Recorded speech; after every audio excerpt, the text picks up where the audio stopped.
રામ નાના છે, ગેડીદડે રમવા જાય છે.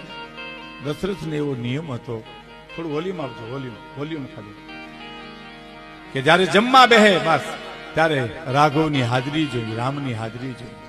સમ્રાટ દશરથ કહે છે, રાઘવ ક્યાં છે, રામ ક્યાં છે? માં કૌશલ્યા કહે છે કે એ તો રમવા ગયા છે ગેડીદડે, જાઓ બોલાવો. સમ્રાટ રાહ જુએ છે અને હડી કાઢી અને માણસે કીધું, રાઘવ, રામ, મહારાજા દશરથ બોલાવે છે, જમવાનું મોડું થાય છે, તમે જટ હાલો. તો કે નહીં, મારી ઉપર દા ચડ્યો છે, હું નહીં આવું. આવતો ગયો મારા પાસે. બીજો માણસ ગયો, સમ્રાટ બોલાવે છે, રાઘવ ઘેરે આવો, જમવાનું મોડું થાય. નહીં, મારી ઉપર દા ચડ્યો છે, હું નહીં આવું.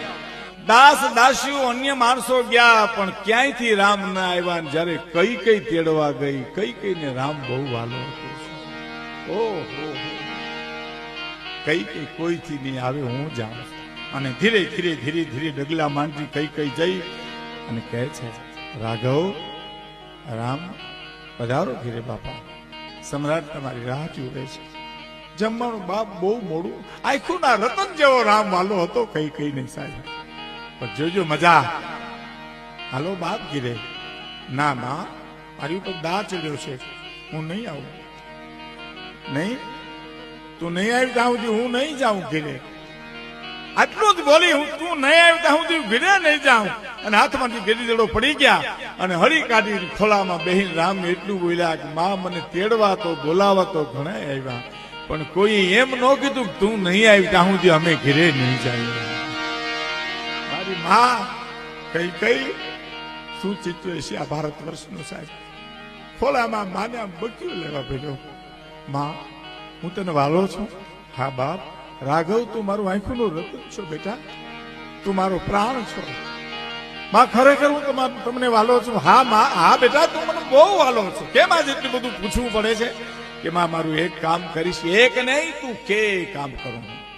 એક હોય રામ, તું કે કામ. પણ માં, કામ અઘરું છે કે અઘરું હોય? કઈ કઈ ખોલિયામાંથી પ્રાણ કાઢી નાખે મારો રાઘવ. એમ કે કઈ કઈ મરી જા, અને ભરી ન જાઉં તો હું કઈ કઈ નહીં. મરવું તો હેલું છે માં, આ કામ કરવું બહુ અઘરું છે. બોલ, શું કામ છે? સૂર્યચંદ્રના તેજ રહેશે ત્યાં સુધી તારું નામ લેવા કોઈ તૈયાર નહીં થાય, એવું અઘરું કામ છે. શું કામ છે એ તો કે.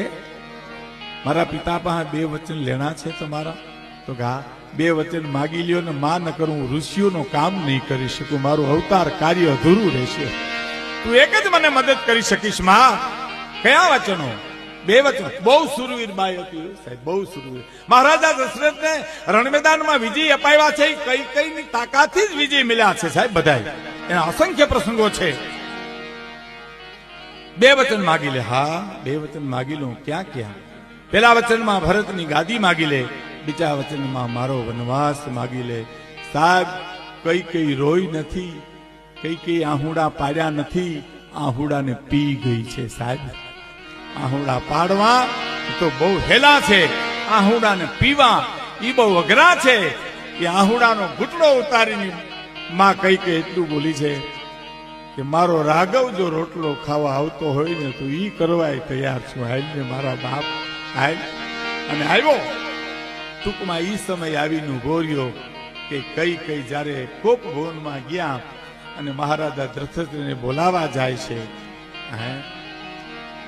સાંભળજો મિત્રો, તારે એમ કે છે કે રાણી, આ દિશામાં તમે રામને રાજ્ય તિલકની તૈયારી છે, અને નાગણી જેમ સામે ફૂણ ચડાવી અને ઊભી થાય એવી દ્રષ્ટિથી કઈ કઈ દશરથને કોઈ દિવસ આમ જોયા નથી. ના જોઈને એટલું કીધું, કોને કહો છો? તમને મહારાણી કહું છું. એમ બોલી નહીં કઈ.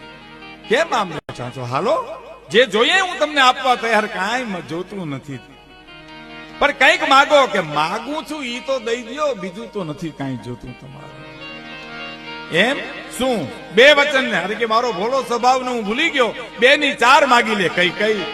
પણ તમે આવો રામના રાજ તિલકમાં ચાલો. નહીં, તુલસીદાસજી લખે છે 4 ની તમારાથી સહન થાય, માત્ર 2 જ દ્યો ને. એને એક ચોપાઈ છે પણ મને યાદ નથી હતા. સાંભળજો સાહેબ, પેલા વચનમાં મારા ભરતને ગાદી, અને બીજા વચનમાં રામને 14 વર્ષનો વનવાસ વલકલ પહેરી અને અહીંથી જાય. પેલા વચનમાં વાંધો નહોતો, પણ બીજું વચન સાંભળીને ધરતી ઉપર ઢળી પડ્યા. હવે આ બાઈની તાકાત તમે જોજો. અહીં ક્ષત્રિય ડાયરો બેઠો છે, રાજપૂત સમાજ બેઠો છે. આ કઈ કઈની તાકાત તો જુઓ સાહેબ તમે, કે પતિ ધરતી પર ઢળી પડે તો એમ કે મારા 2 વચન લાવો છે. અને પછી આમ આરોટતા આરોટતા કે છે કે કઈ કઈ રામને વન દે તારો ભરત ભલે ગાદી આવે. આ 2 કડી સાંભળજો. આ 2 કડીમાં 2 રૂપ દશરથે બતાવ્યા છે. પહેલું રૂપ, એજી તારો ભરતજી ભલે ગાદીએ આવે જીવે વનનો દે મારા એ રામ ને રે ભલે ભલે ગાદી આવે મારા રામ ને વન એક પેલી કડી સાંભળજો. એમાં એને તાકાત બતાવી દશરથે. અયોધ્યાના સમ્રાટે એમ કીધું છે કે અયોધ્યા એ બીજું તારું એ જીંગા ભેજી ઉતારી દાવ. અયોધ્યા જ બીજું તારું. અરે કઈ કઈ હું આંચકો મારું તો આપમાંથી અયોધ્યા પડે. અયોધ્યા એ બીજું તારું એ જીંગા ભેજી ઉતારી દાવ. એ જ મોત કા બગાડે કઈ કઈ મારું રે વનનો દે મારા એ રામ ને રે. આ તાકાત બતાવી. આ વાત તો મારું અયોધ્યા આવે, પાટું મારું પાતળમાંથી અયોધ્યા આવે, પણ મારું મોત હું કામ બગાડી છે નહીં. હા પાડો અને કાન ના પાડો સાહેબ. હે કેટલી કઠોરતા લેવી છે એ બાઈ રામના કામ માટે. નહીં હા પાડો અને કાન ના પાડો. બસ બીજી મારે ચર્ચા જ નથી સાંભળવી. હવે સાંભળજો બાબુ, આ કરી છે ને આ હું જે રજૂ કરું છું ને એમાં તો ભલભલી આર્ય નારી નમી જાય સાહેબ અને કહી દે કે હા, પણ તોય ભલી નથી. શું કીધું દશરથે કે તો તને પાયે લાગું કે તો પ્રાણ ત્યાગું રે. કઈ ભોલીમાં બોલી કે તો તારા પગમાં પડી જા, કે તો મારા પ્રાણ કાઢી નાખ, કે તો તને આહા પાયે લાગું અને કે તો પ્રાણ ત્યાગું અને કે તો ભિખારી બનીને ભિક્ષા માગું પણ વન નો દે મારા રામ ને. સાંભળો મિત્રો, તોય આ બાઈ એટલું બોલી છે કે દશરથ કા હા પાડો અને કા ના પાડો, ત્રીજી વાત મારે સાંભળવી નથી. અને વનવાસ આવ્યો. રામ તૈયાર થયા, કૌશલ્યાને પગે લાગ્યો. માની આંખમાં આંસુ જોયા.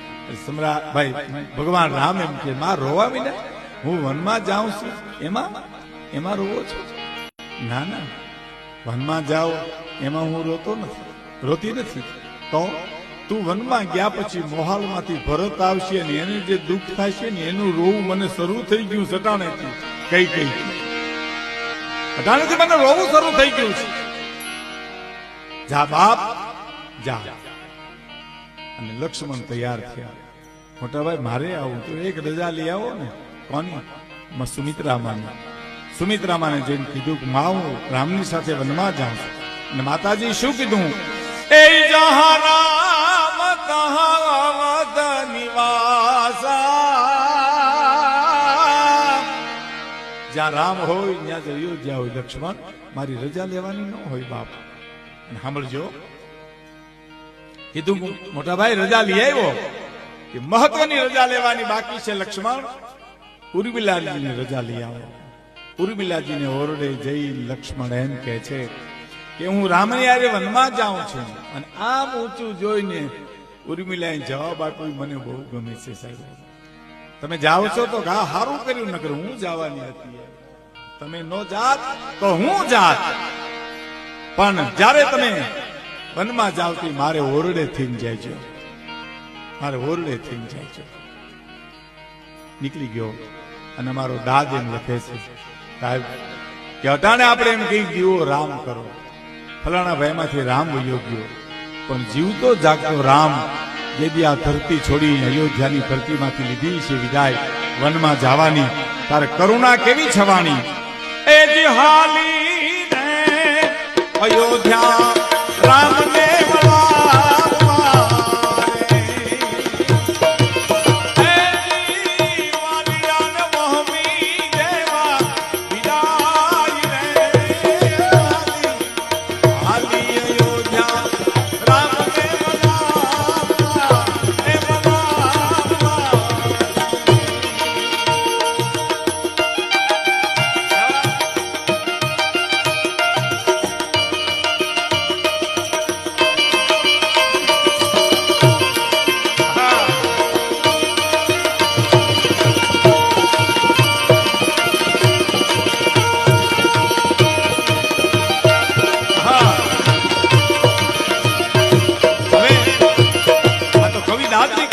સાંભળજો સાહેબ.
મહત્વની કડી કે મારે વાત પૂરી કરવી છે, એટલા માટે પછી બીજી વાત કરતા પહેલા એક કડી દાદુભાઈ લખી કે રામ વનમાં ગયા એ ખબર જ્યારે અયોધ્યામાં જાહેર થઈ, સવારમાં ગાદીએ બેહવાનો એટલે કોઈ મોતીના તોરણ બાંધેલા, કોઈ મોતીના ચોક કોરેલા ગરીબ માણસ અયોધ્યાના હતા અને આસોપાલવના આંબાના તોરણ બાંધ્યા હતા.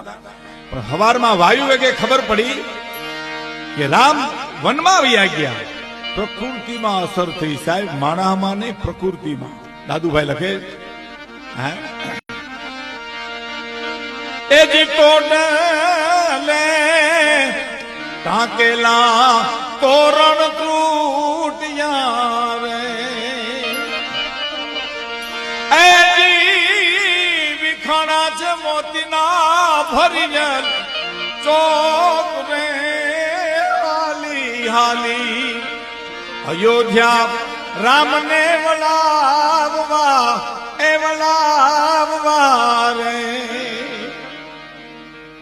રામ વનમાં નીકળી ગયા, જાનકીજી લક્ષ્મણ સાથે. હવે મહત્વનો પ્રસંગ મારે જે કેવો છે, મોહાળમાં જયારે તેડું ગયું ભરતને તેડવા, ત્યારે ભરતને તેડવા દૂત આવ્યા, ત્યારે ભરતને એમ થયું કે મારા અયોધ્યામાં કંઈક થયું લાગે છે, મને અપસુકન થાય છે, મારો જીવ બળે છે. કોણ? ભરત એમ કહે છે. દૂતોએ આવીને કીધું આપને બોલાવે છે, અવધમાં તાત્કાલિક અયોધ્યા પધારો. આવ્યા, અયોધ્યા સુનકાર લાગે છે. ભરતને એમ થયું કઈક નવાજૂની થઈ. કઈ માને ઓરડે જઈને કે છે, સાંભળજો કે માં મારા પિતા ક્યાં છે? મારા પિતાનું અવસાન થયું બેટા. ઓ મારા પિતાનું અવસાન? હા. શું કારણ? મેં રામને 14 વર્ષનો વનવાસ આપ્યો, તને ગાદી આપીને એના આઘાતમાં નીકળી ગયા. રામ રામ કહી રામ. અને રામાયણના પાઠ કર્યા એને ખબર છે ભરત શું બોલ્યો છે. માં હું તારા પેટમાં હતો, તું મરી કેમ ન ગઈ? માં તારી જીભમાં કીડા નો કેમ પડ્યા? કઈ કઈ કેટલો આઘાત. સાંભળજો, ભરત આવે પેલા રામ વનમાં ગયા, એ પેલા તો ઋષિ પત્ની ઘણું કહી ગઈ, બ્રાહ્મણ પત્ની ઘણું કહી ગઈ, અયોધ્યાના નાનામાં નાનો માણસ પણ કહેતો હતો કે આ કઈ મરી કેમ નહીં. એ તો સહન થઈ ગયું, પણ પોતાનો પેટનો દીકરો આવીને જે મીડો બોલવા કે તારા પેટમાં હતો, તું મરી કેમ ન ગઈ? હા, તારા જીભમાં કીડા કેમ નહીં પડ્યા? હે, મને જન્મ આપ્યા પેલા તું કેમ મરી નહીં? માતા બની સીધ મારી.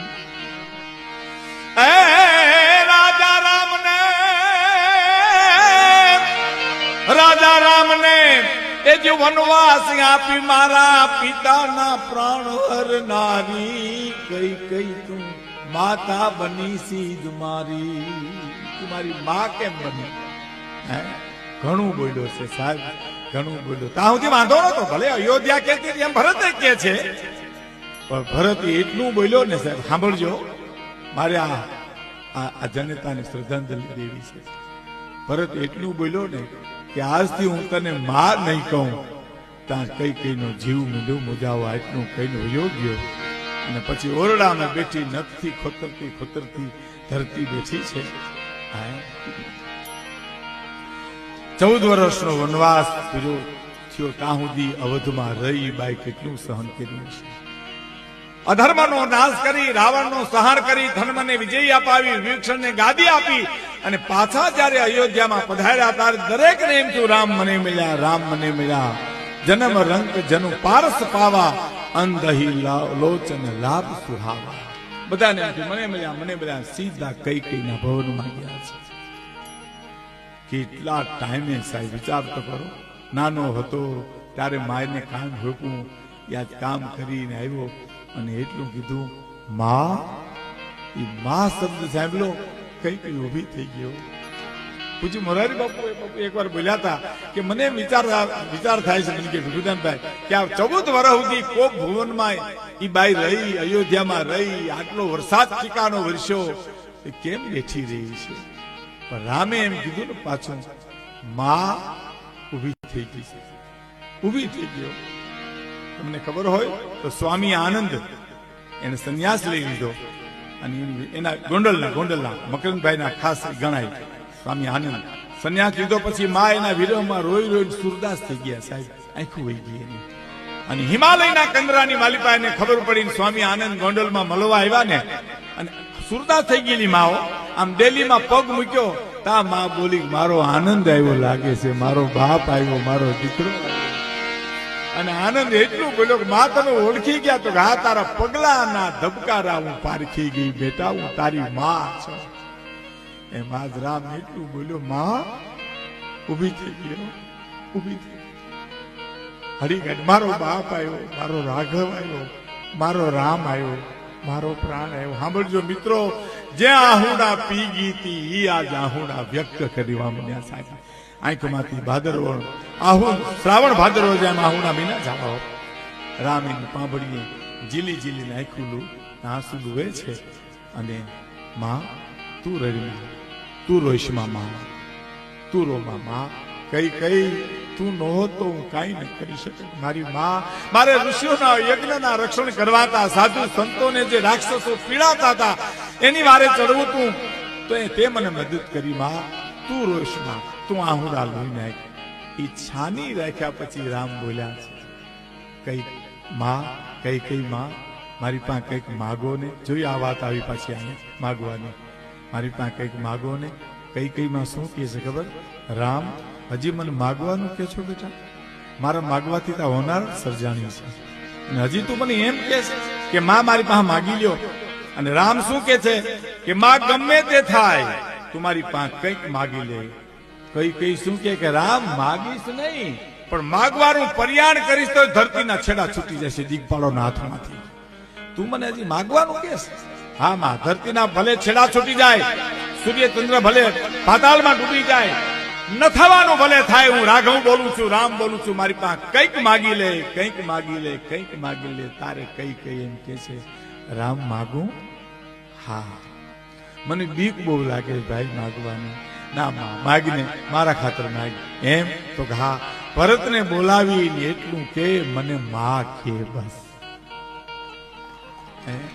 એને કે મને માં કે બસ ઈ એમ કહીને વયો કે હું તને માં નહીં કહું તેદીનો મારો જીવ મૂંઝાય છે રામ મારો જીવ મૂંઝાય છે અને ભરતને બોલાવી રામ એમ કહે છે ભરત માને માં કે ભાઈ માં કે અને ભરત બોલ્યો માં ને કઈ કોઠે જે ટાઢક થઈ છે સાહેબ ઈ માં છે પછી માં ભરતની હોય માં રામની હોય છત્રપતિ શિવાજીની માં જીજાબાઈ હોય કે મારો તમારો જન્મ દેનાર ઝૂંપડામાં જીવતી હોય માં